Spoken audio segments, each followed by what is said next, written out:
I'm Dr. Evelyn Mackay, the lead veterinarian at Emancipet Northwest Freeway in Houston, Texas, and I'm here to talk to you today about how to keep your pets safe in the heat. This is Vet Ed.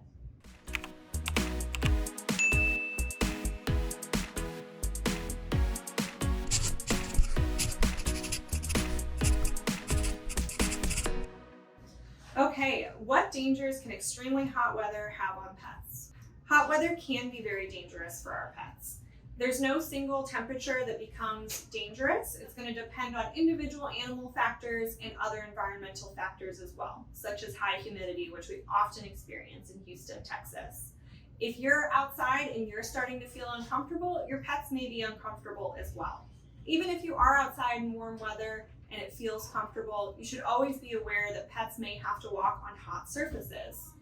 Pavement can be a source of burns to our pets' feet. So before you take your pet out on a walk on a hot day, make sure you take the back of your hand and feel the pavement and make sure it's comfortable for you to have your hand there for a few seconds. It's also important never to leave your pets unattended in hot weather, especially in a car. When inside of a vehicle, the temperature can quickly rise above the normal air temperature and that heat will intensify and signs of heat stroke can rapidly develop in your pets.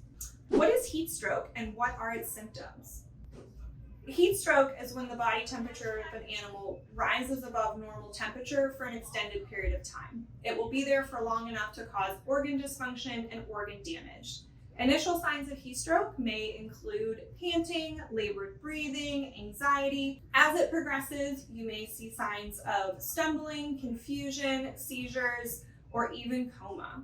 If you suspect that your pet has become overheated, please immediately seek care from a veterinarian.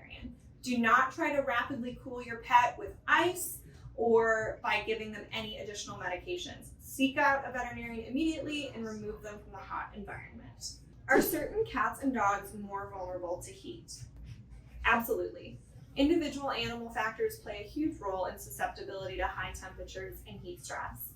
Dogs that are not acclimated to outside temperatures or hotter weather are more likely to develop clinical signs of heat stroke, as well as pets that are overweight or have a larger body condition.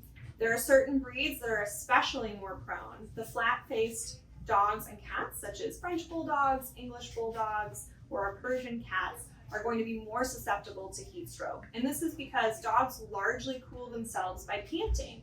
And these animals have a flatter face and smaller airway, which makes it difficult to cool themselves in hot weather. Similarly, other pets with respiratory disorders and upper airway disease may be more prone to overheating. Are there any tips and tricks to keeping my pet cool this summer? For sure. Scheduling walks and playtime to being either early in the morning or later in the evening when the temperatures are coolest is ideal. When you have really active dogs who want to run and play outside, trying to force them to take frequent breaks and keeping a close eye on their breathing and activity level can go a long way to preventing heat stroke. Additionally, you can try doing some fun things like having a kiddie pool out, a sprinkler, or having supervised time in small ponds. Flat-faced dogs should never be left alone outside unattended, and any dog that spends significant periods of time outside should always have access to clean and fresh water. We hope that your pets enjoy their summer.